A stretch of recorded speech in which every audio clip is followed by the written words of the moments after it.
नमस्कार दोस्तों, स्वागत है आप सबका।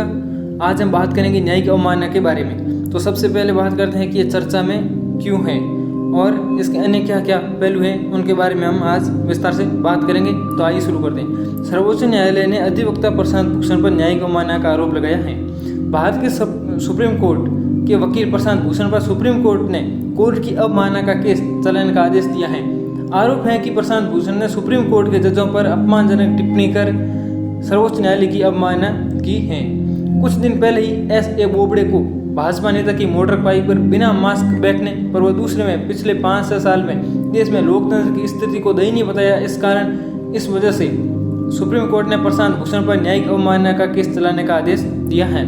इसके बाद में प्रशांत भूषण के द्वारा 2 अन्य लोगों ने एक याचिका लगाई है, जिसमें न्यायिक अवमानना अधिनियम की धारा 1971 की उपधारा 2C1 को असंवैधानिक घोषित करने की गुहार लगाई गई है।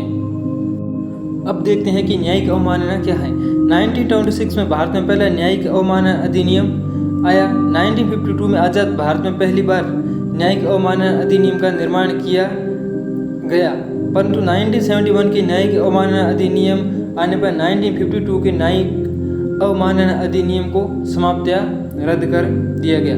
अब देखते हैं कि अवमानना का अर्थ क्या है। कोर्ट की गरिमा व उसके अधिकारों का अनादर करना, यानी न्यायिक अवमानना का अर्थ है कि कोर्ट की गरिमा व उसके अधिकारों का अनादर करना, यानी कोर्ट के आदेश को नहीं मानना, उसके फैसले का सम्मान नहीं करना व उसके विपरीत सुप्रीम कोर्ट के खिलाफ टिप्पणी करना आदि। अब बात करते हैं न्यायिक अवमानना के प्रकार कितने हैं। 1971 अधिनियम की धारा 2A के अनुसार न्यायिक अवमानना के 2 प्रकार हैं। पहला है सिविल व दूसरा है आपराधिक।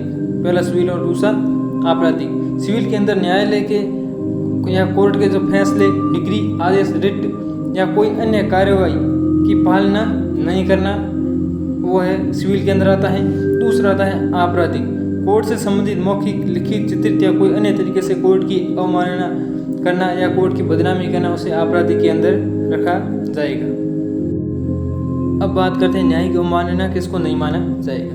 निष्पक्ष, निर्दोष प्रकाशन व वितरण, न्यायिक कार्यवाही की उचित और सही रिपोर्टिंग, न्यायिक कार्य की उचित आलोचना आदि को न्यायिक अवमानना नहीं माना जाएगा। दोषी पाए जाने पर 6 माह की सजा या 2000 रुपये का जुर्माना या दोनों हो सकते हैं, और माफ़ी मांगने पर सजा भी माफ़ की जा सकती है और जुर्माना भी माफ़ किया जा सकता है। आम नागरिक की तरह ही न्यायाधीश, मजिस्ट्रेट आदि पर भी अवमानना से दंड दिया जा सकता है। इसका उल्लेख धारा 16 में किया गया है। उदाहरण 2017 में कलकत्ता उच्च न्यायालय के न्यायाधीश C.S. कर्णन को सुप्रीम कोर्ट की अवमानना का दोषी पाया गया था। वह 6 माह की जो सजा का प्रावधान किया गया था और उन्हें 6 माह की जो सजा दी गई थी। अवमानना से संबंधित संवैधानिक प्रावधान क्या क्या है।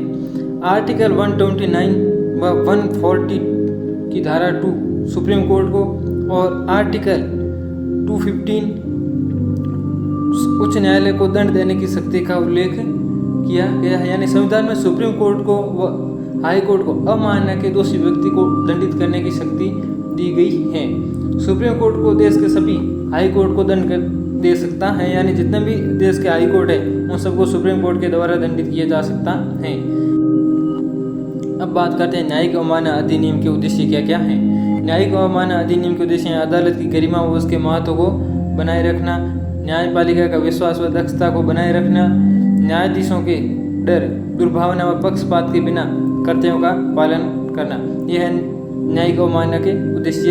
और ये था आज का हमारा टॉपिक। अगर आपको वीडियो पसंद आया हो तो अपने फ्रेंड के साथ शेयर जरूर करें।